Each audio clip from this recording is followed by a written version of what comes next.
Hari ini kita akan bersama-sama mendiskusikan tentang bagaimana ruang penyimpanan berbasis cloud dapat memberikan manfaat dalam produktivitas kita sehari-hari. Kita akan mengemas materi tersebut pada 3 langkah mudah menyelamatkan data dengan OneDrive for Business. Sehingga nanti akan ada 3 demo tentang pemanfaatan aplikasi tersebut yang akan disampaikan dalam sesi hari ini. Namun sebelum pemaparan lebih jauh tentang bagaimana kiat-kiatnya, terlebih dulu kita akan memahami bersama tentang apa itu OneDrive for Business. Jadi OneDrive for Business merupakan sebuah layanan berbasis komputasi awan atau cloud computing dari Microsoft yang masuk dalam rangkaian fitur Office 365. Bagi Bapak dan Ibu yang sudah memiliki akun berbasis Office 365, baik dari komunitas ataupun sekolah, dapat memanfaatkan layanan ini secara cuma-cuma. Termasuk bagi Bapak dan Ibu yang memiliki akun komunitas @guruinovatif.com. Layanan tersebut sudah memiliki OneDrive juga di dalamnya. Nah, OneDrive for Business sendiri memiliki 4 kelebihan utama yang memungkinkan pengguna melakukan beberapa hal. Di antaranya, pertama, OneDrive didesain untuk bisa mengakses berkas dari mana saja. Artinya, ketika Bapak dan Ibu memiliki berkas yang diunggah ke dalam layanan OneDrive, kita bisa mengakses kapanpun, dimanapun dengan perangkat apa saja. Baik itu menggunakan komputer, menggunakan laptop, tablet, ataupun smartphone. Sekarang aplikasi OneDrive sudah tersedia di berbagai perangkat, baik itu perangkat Windows, Android, iOS, ataupun Mac. Nah, yang kedua, OneDrive ini didesain untuk memungkinkan kita berkolaborasi dengan siapa saja. Misalnya di sekolah, Bapak dan Ibu sedang menuliskan sebuah materi pengajaran. Dokumen yang diunggah di OneDrive nantinya bisa kita share ke sesama guru kita untuk bisa berkolaborasi menyelesaikan penyusunan materi tersebut atau dengan skenario lainnya. Tidak hanya dokumen Word, termasuk dokumen PowerPoint, Excel, ataupun OneNote juga bisa kita kolaborasikan bersama. Termasuk ketika nanti Bapak dan Ibu memiliki sebuah folder yang di dalamnya terdapat aset-aset digital, misalnya gambar, video, atau yang lain, itu juga bisa dikolaborasikan bersama aksesnya. Nah, yang ketiga, OneDrive for Business ini memiliki kapasitas penyimpanan hingga 1 TB untuk tiap pengguna. Sistem pemberkasannya pun cukup mudah. Jika Bapak dan Ibu terbiasa dengan Windows Explorer di Windows, tampilannya kurang lebih sama. Nanti ada sistem pemfolderan, pengunggahan berkas, perbaikan nama file, dan sebagainya. Nanti kita akan coba demokan bersama-sama. Dan yang keempat, OneDrive ini memiliki kapabilitas proteksi data yang cukup mumpuni. Salah satu yang sangat menarik, ketika kita mengunggah dokumen kita di OneDrive dan berhasil terunggah, maka akan ada jaminan berkas tersebut tidak akan terinfeksi oleh virus.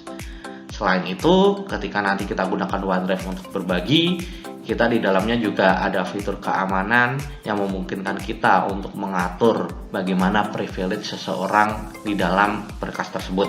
Apakah hanya melihat atau bisa menyunting dan sebagainya. Lalu mungkin Bapak dan Ibu bertanya-tanya, OneDrive ini kan layanan penyimpanan. Jadi apa bedanya dengan media penyimpanan yang sudah kita miliki, misalnya seperti flash drive atau hard disk eksternal? Berikut ini kita akan coba membandingkan bersama-sama di antara keduanya. Nah, dibandingkan penyimpanan konvensional seperti flash disk ataupun yang lain, mungkin ada beberapa hal yang bisa Bapak dan Ibu pertimbangkan untuk beralih penggunaannya menggunakan OneDrive for Business. Yang pertama adalah jika flash disk dan sebagainya itu terpaku perangkat, OneDrive bisa diakses dari mana saja. Jadi kejadiannya mungkin Bapak dan Ibu sedang bepergian dinas di luar kota, lalu ada dokumen presentasi yang harus dibawa. Biasanya cara lama Bapak dan Ibu memasukkan file tersebut di dalam flash disk. Namun bagaimana jika flash disknya tertinggal? Akan sulit untuk mengaksesnya. Tapi berbeda ketika dokumen tersebut ditaruh di OneDrive, selama ada koneksi internet dan ada perangkat apapun itu, Bapak dan Ibu bisa mengaksesnya dari mana saja, tidak terpaku pada perangkat penyimpanan tertentu. Yang kedua adalah terkait dengan proteksi. Nah, berkas-berkas di flash disk atau di hard disk itu kan biasanya kita colokkan di berbagai jenis komputer sekolah, komputer rumah, komputer teman, dan sebagainya. Salah satu kejadian yang paling sering mengintai adalah terkait dengan serangan virus.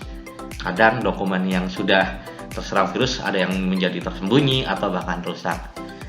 Ketika kita menyimpan sebuah berkas di OneDrive for Business, itu ada jaminan bahwa virus tidak akan bisa tembus ke sana. Jadi data kita akan selalu aman dari serangan virus.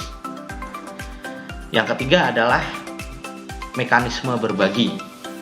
Mungkin jika menggunakan flash disk atau CD-nya, ketika kita ingin membagikan sebuah berkas, misalnya dokumen kepada rekan, maka flash disk tersebut harus berputar kemana-mana, harus ke komputer satu dan lainnya.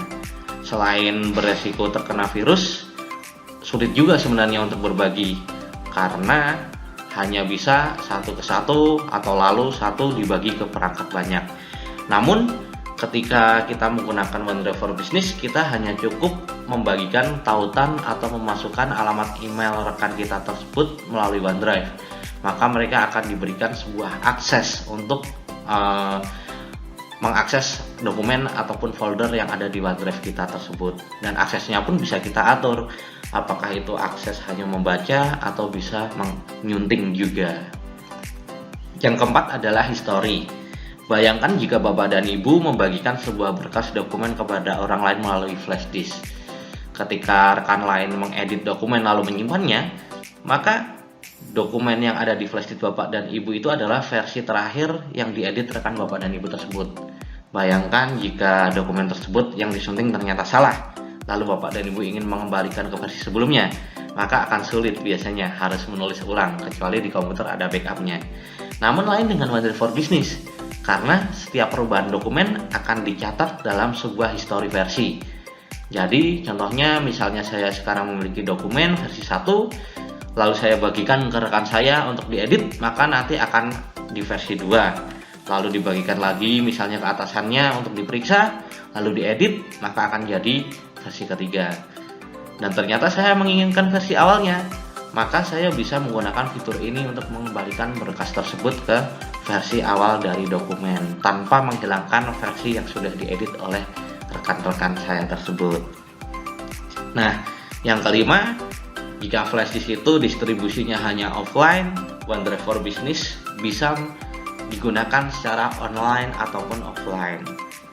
Secara online, tentu kita bisa memanfaatkan aplikasi ataupun browser untuk mengakses data-data secara real time.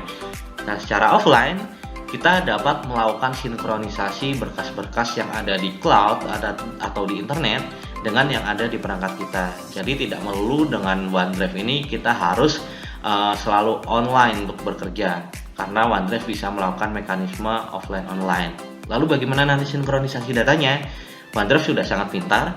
Jadi ketika nanti kita bekerja secara offline dan memasukkan berkas tersebut ke OneDrive misalnya di komputer, maka ketika komputer itu terkena koneksi di internet, nanti secara otomatis yang akan di cloud juga akan diperbarui. Jadi mekanisme ini akan sangat membantu ketika nanti kita mobilitas atau terkendala koneksi internet saat bekerja.